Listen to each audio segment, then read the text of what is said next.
सभी लोगों को मेरा प्रणाम। और आज की शाम वैसे तो म्यूज़िक संध्या है, पर म्यूज़िक का उपयोग जीवन को मतलब वो सिखाता है जो कि रिदम में रहना। म्यूज़िक मीन्स रिदम, और rhythm is connected with your mind and brain put together. अगर दिमाग कुछ और कह रहा है और मन कुछ और कह रहा है तो आप म्यूजिक समझ नहीं सकते। ऐसे ही जिंदगी को समझना है तो मन और बुद्धि यानी mind and brain have to work together.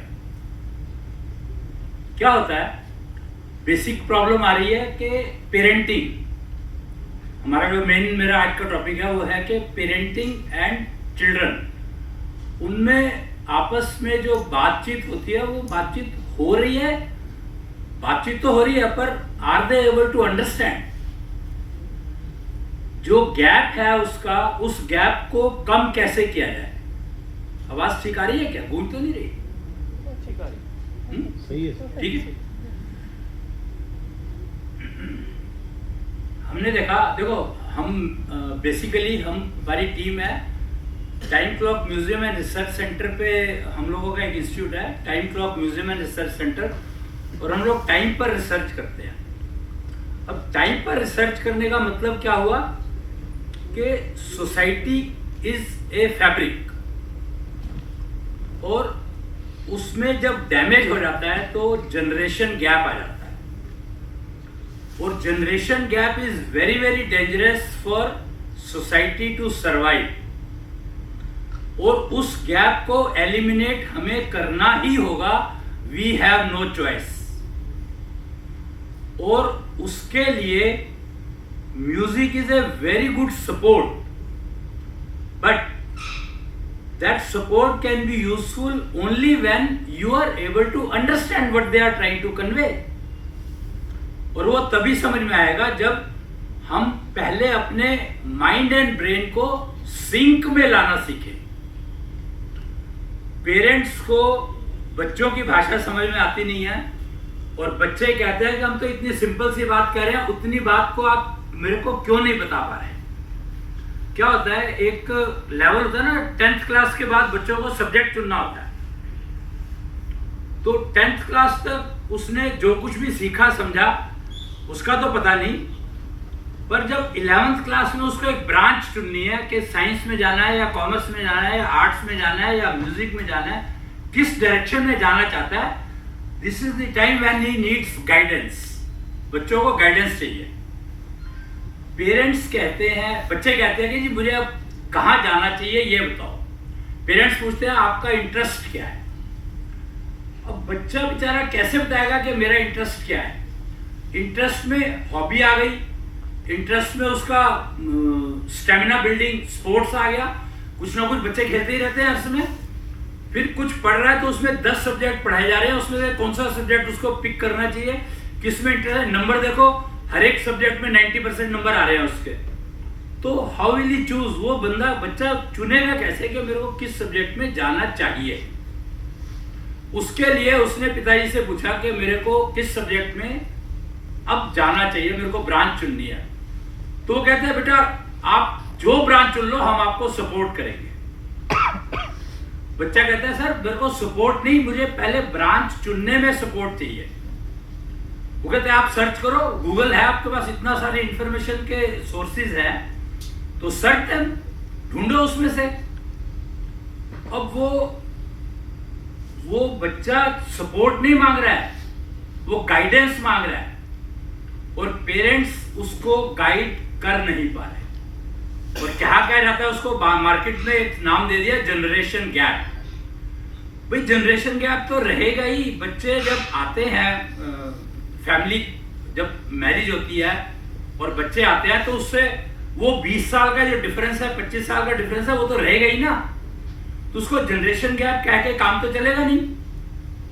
और हम लोगों ने उसको जनरेशन गैप मान करके और जूनियर जनरेशन को डिस्कार्ड कर दिया, और जूनियर जनरेशन को टेक्नोलॉजी हाथ में पकड़ा दी जिससे वो और ज्यादा कंफ्यूज हो गया। कैसे?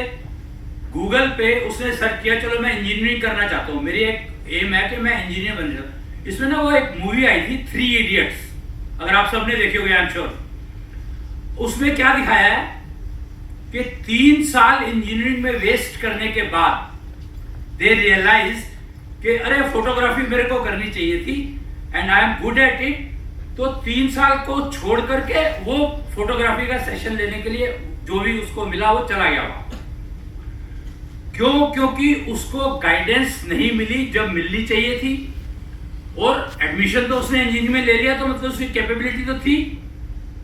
अगर उसको उस समय में सही गाइडेंस मिल जाती तो शायद वो 1 साल और लगा करके डिग्री भी पूरी कर लेता, और फोटोग्राफी जो उसको पैशन था उसको भी वो एग्जीक्यूट कर सकता था in a much better way compare to only photography.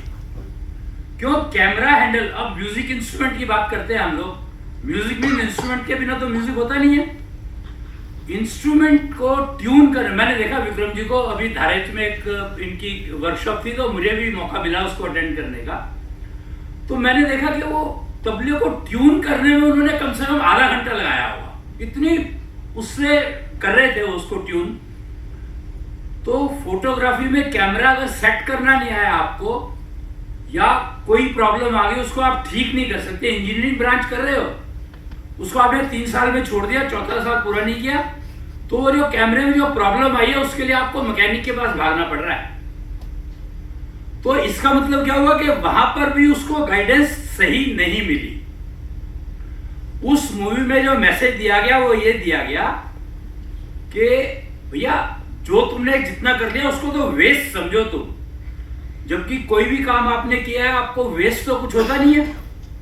जिंदगी में वेस्ट तो 1 मिनट भी नहीं होता है, हर मिनट आपको कुछ ना कुछ सिखा के जाता है। प्रॉब्लम यह है कि हमने सीखा क्या उसमें से। जैसे एक लेक्चर दिया गया, उसमें 1000 लोग बैठे थे, सुना उन्होंने, पर किसने उसमें से क्या पिकअप किया, क्या समझा, उसके काम तो वही आएगा।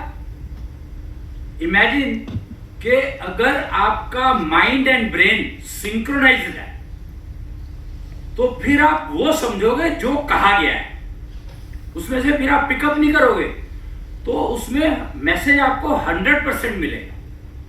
म्यूजिक अगर आपको एंजॉय करना है, एक्चुअली आप मन से एंजॉय करना चाहते हैं, तो आपका mind and brain has to be in synchronization, otherwise you will never be able to enjoy the music. सुन सकते हो पर वो एक टाइम पास होगा।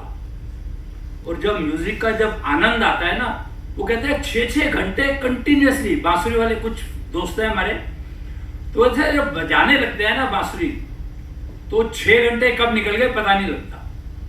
तो कैसे हो सकता है? शरीर तो वही है। अगर माइंड एंड ब्रेन का सिंक्रोनाइजेशन आपने अचीव कर लिया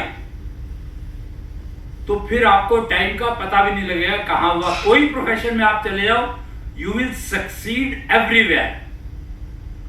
तो हम लोगों ने ना फिर एक थोड़ा काम यही कर रहे हैं हम तो हम लोगों ने सोचा कि टेक्नोलॉजी के आदमी है तो फैब्रिक, अब सोशल फैब्रिक को ठीक करने का टाइम आ गया है। सोशल फैब्रिक को ठीक करने का मतलब है कि जनरेशन गैप जैसे शब्द जो है वो जिंदगी से निकाल करके फेंकने ही हो गए। हम रख नहीं सकते, उनको अफोर्ड नहीं कर सकते। अगर हम चाहते हैं कि हमारी नेक्स्ट जनरेशन जो है वो जो सफरिंग हमने झेली है वो ना झेले। हम चाहते हैं कि हमारे बच्चे कम से कम उस प्रॉब्लम को ना फेस करें जो हमने अननोइंगली या इग्नोरेंटली या किसी भी वजह से फेस की है। पर वो तभी संभव है जब हम ये समझ जाएं कि उसमें फैक्टर मिसिंग क्या है, क्या ऐसा पॉइंट है, कौन सा ऐसा सिस्टम है जो हम लोग बता नहीं पा रहे अपने बच्चों को कि वो उनकी भाषा हम समझ पाए। उसके लिए फिर हम लोगों ने कुछ टेक्नोलॉजीज डेवलप करी। जैसे हमने समझा कि महाभारत के टाइम पर या रामायण काल, एक्चुअली रामायण पहले हुई थी, महाभारत बाद में हुई थी। टाइम के ऊपर, मैं टाइम स्केल पर नहीं जा रहा कि वो 1 लाख साल पहले हुई या 5000 साल पहले हुई, उसका कोई पॉइंट नहीं है। हम ये समझने की कोशिश की हमने कि रामायण ने हमें दिया क्या। तो रामायण ने हमें 2 डायरेक्शन दी। एक तो यूनिटी कैसे अचीव करी जा सकती है, और दूसरा रावण जो कि इंटेलिजेंट था, उस समय का शायद most intelligent most learned person था, और उसने गलती करी और ऐसा क्राइम किया उसने जिसके कोई माफी नहीं है। Most heinous crime he did. तो इतना ज्ञान, इतना सब कुछ होने के बावजूद उसने वो क्राइम क्यों किया, और उसने पूरा प्लान बना करके किया वो क्राइम। कैन यू इमेजिन कि, और प्लानिंग में उसने सबसे ज्यादा जो खराब बात उसने करी वो ये करी कि संत का भेष धारण करके किडनैपिंग का काम किया। तो संत समाज के ऊपर, जो कि सबसे सभ्य समाज गिना जाता है, जो कि well wisher to the society के अलावा वो और कुछ सोच नहीं सकते, उनको और कुछ आता नहीं है कि समाज का भला कैसे किया है। ऋषि मुनि ये सब जो काम करते थे, ये सब संत कहलाते थे। उन सबको उसने एक एग्जाम्पल सेट करके और इतना बदनाम कर दिया कि आज तक भी वो रेफरेंस यूज हो रहा है हमारे यहाँ पर। तो humanity is suffering till date because of that blunder caused by Ravan at that time. फिर किडनैपिंग करी उसने, किसी की पत्नी का किडनैप किया उसने, प्लान करके किया। तो आज भी वही चल रहा है। मिसगाइडेड यूथ और misguided community is committing that kind of crime even today and utilizing almost similar methods. तो रेफरेंस एक ऐसा सेट कर दिया गया जो आज तक भी हमारी सोसाइटी उससे निकल नहीं पाई। अब इसके पैरेलल में ये तो एक क्राइम का एक जो सब्जेक्ट दिया, उसने बताया कि ये रेफरेंसेस, अब हमें टाइम आ गया कि we have to change that reference, we have to eliminate those references from our life. उसको दिमाग में रखते हुए हमने ये समझा कि रामायण काल ने हमें और क्या दिया। तो रामायण काल ने हमें एक ज्ञान दिया, सिंसियरिटी एक शब्द होता है, निष्ठा यानी सिंसियरिटी। तो अगर आप अपने प्रति सिंसियर होना सीख ले तो डेफिनेट है कि आपके अगेंस्ट में कोई क्राइम करने की सोच भी नहीं सकता। करेगा तो नहीं, करेगा तो बहुत दूर की बात हो गई, सोच भी नहीं सकता। तो उसके लिए एक टेक्नोलॉजी दी गई थी रामायण काल में, शायद जिसके बारे में कभी चर्चा हुई नहीं। एक चक्र एग्जिस्ट करता है हमारे बॉडी के अंदर, उसका चक्र का नाम दिया गया है निष्ठा चक्र। अगर वो चक्र आप जागृत कर लेते हैं अपने अंदर, तो आपके अगेंस्ट में कोई जेलिसी इस वर्ल्ड में कहीं पर भी रख नहीं सकता, ये गारंटी है। वो इतना आपका ऑरा इतना स्ट्रांग कर देता है कि आपके प्रति किसी के भी मन में जेलिसी नाम की चीज आएगी नहीं, पक्की बात है, गारंटी। इसीलिए जो राम जी के खड़ाऊ लेकर के आए थे भरत, उनके भाई, और उन्होंने राजकाज को संभाला, पर एक्चुअली राजकाज जो संभाला था वो भरत ने नहीं संभाला था। भरत तो सिर्फ सिंहासन में उनकी खड़ाऊ रख करके और वहीं बैठे रहते थे, पर प्रजा का जो टेक केयर किया वो किया शत्रुघ्न ने। और शत्रुघ्न की एंगल से जब आप रामायण को समझेंगे तो आपको दिखाई देगा कि क्या दिया उन्होंने, कमाल कि आप अपने अंदर वो सिस्टम डेवलप कर सकते हैं, विकसित कर सकते हैं, जिससे आपके अगेंस्ट में कोई भी नेगेटिव थिंकिंग आपके अंदर तो आएगी नहीं, लेकिन आपके अगेंस्ट में भी दुनिया का कोई इंसान आपके लिए नेगेटिव सोच ही नहीं पाएगा किसी भी हालत में। इमेजिन कि यही सिस्टम अगर फीमेल्स आज की तारीख में या कन्याएं अपने अंदर विकसित कर लेती हैं, उस निष्ठा चक्र को जागृत कर लेती है, तो क्या कोई भी रावण क्राइम कर सकता है? ये संभव ही नहीं है। तो ये हमें रामायण काल में मिला। महाभारत काल में रामायण काल यूनिटी पर चलता था कि जब जरूरत हुई तो सारे इकट्ठे हो गए। लेकिन महाभारत वो टेक्नोलॉजी ऑफ यूनिटी था, लेकिन उसके ड्रॉबैक क्या थे कि इमरजेंसी आपको अगर अभी आई है तो अभी आपको सोल्यूशन चाहिए, तो आप इकट्ठा कब करोगे? वो मैसेज ट्रांसमिट करना कि आ जाओ इमरजेंसी आ गई। नेचुरल कैलेमिटी तो कभी भी आ सकती है। तो इसलिए technology of unity doesn't work when we are talking of natural calamities. Manmade calamity है तो आपको पता है कि उस रावण मेरी पत्नी को उठाकर ले गया तो मेरे को उससे लड़ने जाना है, तो I plan. But natural calamity तो आपसे पूछ कर आएगी नहीं। तो सेकंड स्टेप जो टेक्नोलॉजी की एडवांसमेंट हुई, technology of integration. Technology of integration में फैमिली, कुटुंब एक साथ रहते थे।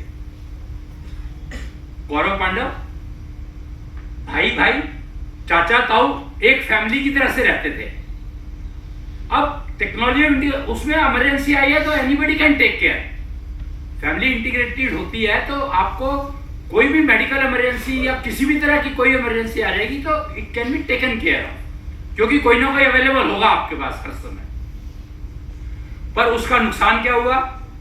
भाई भाई में लड़ाई हो गई, भाई भाई लड़े।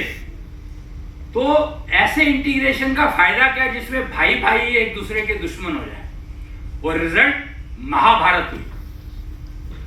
महाभारत में तकरीबन सारा वर्ल्ड पुरुष विहीन हो गया था। क्यों? क्योंकि दो साइड थी और जो भी जिसकी भी इच्छा है लड़ने की, किसी साइड से भी लड़ सकता है। बट बेसिकली बात लड़ाई पर ही आई। This was a non planned लड़ाई। टेक्नोलॉजी और यूनिटी में प्लान्ड लड़ाई थी, it was a non planned लड़ाई। इमरजेंसी हो गई तो लड़ाई करनी पड़ी। तो हमें लगा कि ये दोनों टेक्नोलॉजीज ठीक है उस समय में चली, पर उसके जो रिजल्ट्स आए, we don't want that results. हमें वो रिजल्ट नहीं चाहिए। तो वो रिजल्ट अगर हमें नहीं चाहिए तो फिर हमें क्या करना है? तो उसके लिए फिर एक नया सिस्टम डेवलप किया गया, टेक्नोलॉजी ऑफ टुगेदरनेस। आज की जो नई टेक्नोलॉजी बनाई गई है वो है टेक्नोलॉजी ऑफ टुगेदरनेस। इसका मतलब है टीम वर्क। जब इमरजेंसी है तो टीम बने, तो एकदम से टीम तैयार हो जाएगी, नहीं तो सब अपना अपना रह रहे हैं। टुगेदरनेस का मतलब क्या है? टुगेदरनेस का पहला स्टेप है your mind and brain should be together. First step तो आपका निष्ठा चक्र जागृत होना चाहिए। और टुगेदरनेस का फर्स्ट स्टेप है आपका निष्ठा चक्र जागृत होना चाहिए। That means you should be sincere about yourself first. Once you are sincere about yourself, then learning anything will be not a problem. Then second, that will give you eligibility level, that will keep improving your eligibility level to achieve whatever you want to achieve.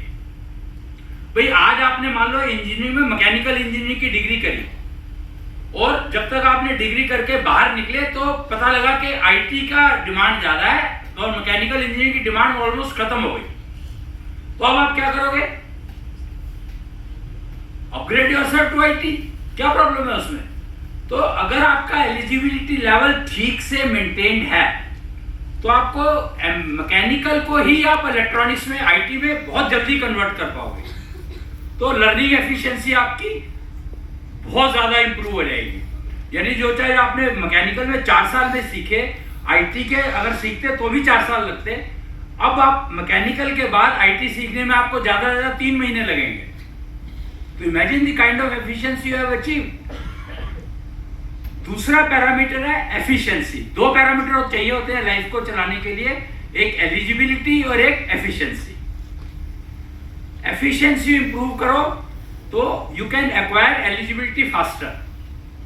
और दोनों cases में काम सिर्फ 3 चीजों का है, एक आपके शरीर का, एक आपके दिमाग का और एक आपके मन का। इन तीनों को सिंक्रोनाइज करना है। तीनों सिंक्रोनाइज हो जाएंगे तो यू आर द किंग। कोई भी प्रोफेशन कभी भी चेंज होता है, सोसाइटी में कोई भी चेंज हो, you are dynamic enough to get change yourself instantly, almost instantly. तो जनरेशन गैप नाम की चीज रहेगी नहीं, अपने आप ही खत्म होगी। उसके लिए अब सारे सिस्टम अवेलेबल है और उसका पहला स्टेप ये एक चैप्टर मैंने बताया, निष्ठा चैप्टर। तो वो तो आपको सिंसियरिटी टू योरसेल्फ, यानी आपका माइंड एंड ब्रेन को सिंक्रोनाइज करने के लिए है। और आपका दूसरा जो पैरामीटर है वो आपकी हेल्थ, बॉडी ठीक होनी चाहिए। Mind, brain and body, these three should be in sync.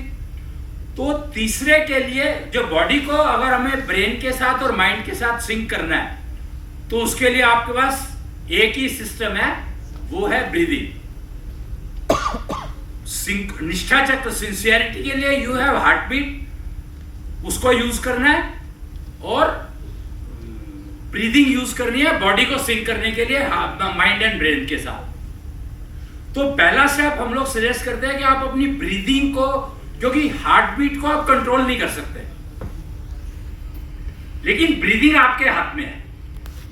तो ब्रीदिंग को कंट्रोल करो इस तरीके से कि वो आपके माइंड एंड ब्रेन को ऑटोमेटिकली सेट कर दे, और बॉडी अपने आप रहेगी, क्योंकि जो ब्रीदिंग कर रहे हो वो बॉडी से कर रहे हो, तो बॉडी अपने आप सेट हो जाएगी। तो बॉडी को सेट करने के लिए एफर्ट करने की जरूरत नहीं है। वो ब्रीदिंग से माइंड एंड ब्रेन को सेट करो तो आपकी हार्ट बीट जो है बिल्कुल फर्स्ट क्लास चलती रहेगी, कोई प्रॉब्लम आएगी नहीं उसमें। तो आपकी हेल्थ टेक केयर हो गई, फिजिकल हेल्थ टेक केयर हो गई, मेंटल हेल्थ टेक केयर हो गई, आपकी स्पिरिचुअल हेल्थ टेक केयर हो गई। आपको कोई बेवकूफ नहीं बना सकता।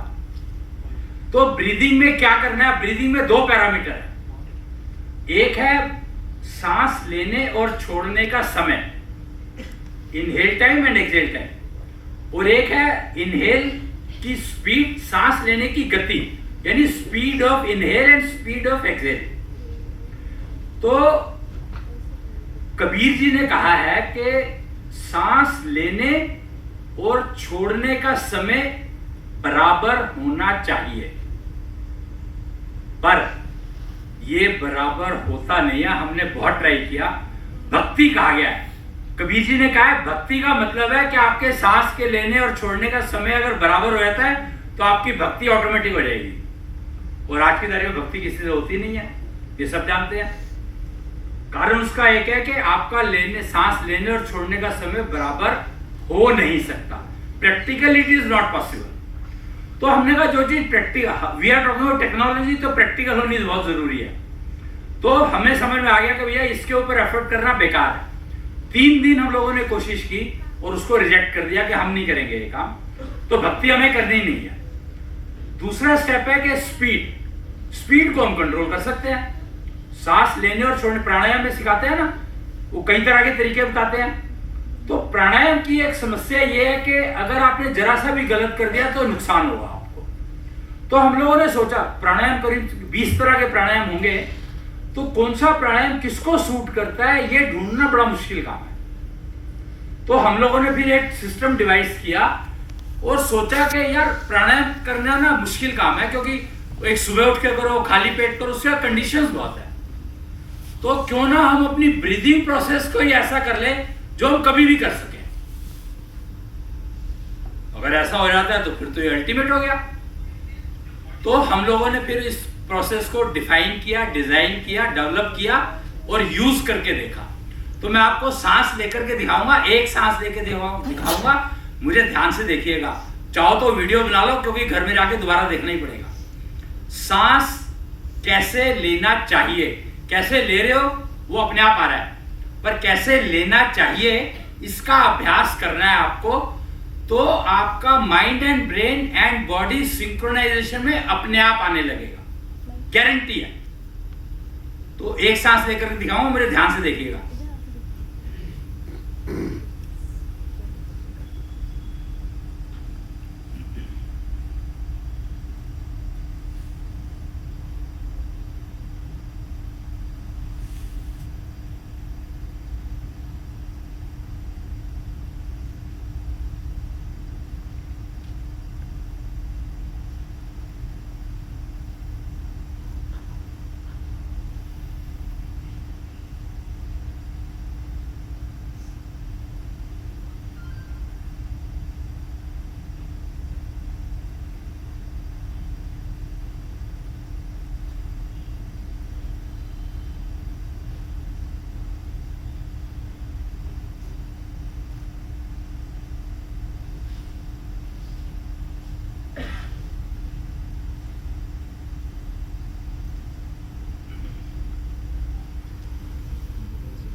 जब मैं हाथ ऊपर लेके जा रहा था तो इनहेल, जब हाथ नीचे लेके आया तो एक्सहेल। अब हुआ क्या, आपने देखा होगा कि मेरा इनहेल तो बहुत लंबा था पर एक्सहेल छोटा हो गया था, बाद में जाके एकदम वो हो गया था।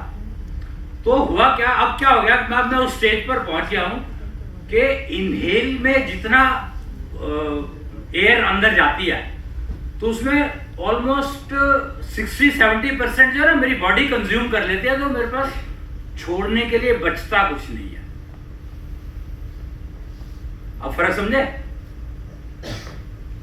मतलब आपको समझ आया मैंने क्या कहा कि मैंने जो सांस लिया उसमें जो हवा थी उसने मेरे लिए भोजन का काम किया, वो मेरे को एब्जॉर्ब हो गई मेरी बॉडी के अंदर, तो मेरे पास छोड़ने के लिए नहीं बचा कुछ भी। तो जो ऋषि मुनि पहले संत होते थे वो जब ब्रीदिंग की प्रैक्टिस करते थे, या ये श्वास योग कहलाता है, इसको हम लोग कहते हैं श्वास योग। तो नॉर्मली ना प्राणायाम तक रह गए अटक करके लोग सारे के सारे, और फिर उसके बाद एक नेक्स्ट लेवल होता है स्वर योग। सुना होगा आपने, एक स्वर योग होता है जो प्राणायाम का नेक्स्ट लेवल होता है। स्वर योग में दिक्कत क्या है कि बहुत मुश्किल है करना, और उसमें आपको ध्यान रखना पड़ता है कि लेफ्ट नोज चल रही है या राइट नोज चल रही है, वो इंगला और पिंगला के ऊपर डिपेंड करता है।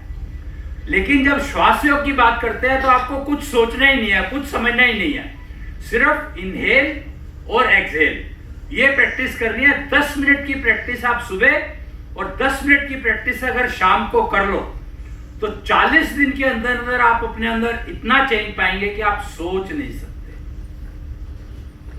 और आपको सामने क्या कह रहा है और क्या कहना चाहता है, जो गैप होता है ना, नॉर्मली गैप क्या होता है कि मैं कह ये रहा हूं और कहना ये चाहता हूं, तो सामने वाले को समझ में आएगा नहीं, क्योंकि इंटेंशन कुछ हो रहा है और वर्ड्स कुछ हो रहा है। तो जब आप ये सिंक्रोनाइजेशन में आने लगता है ना, तो आपके वर्ड्स और इंटेंशन दोनों चीजें आपको बिल्कुल क्लियर हो जाएगी, सामने वाला क्या कहना चाहता है। तो उसकी सारी इंटेंशन भी आपको पता है, बैड इंटेंशन है तो you can get it of, और उसको छोड़ सकते हो, रिजेक्ट कर सकते हो। तो पेरेंटिंग के अंदर पहला स्टेप ये है कि आप अपने बच्चों को और अपने आप ये 10 मिनट की प्रैक्टिस का अभ्यास शुरू करें। कोई प्रश्न हो तो पूछ सकते हैं, नहीं तो मेरा काम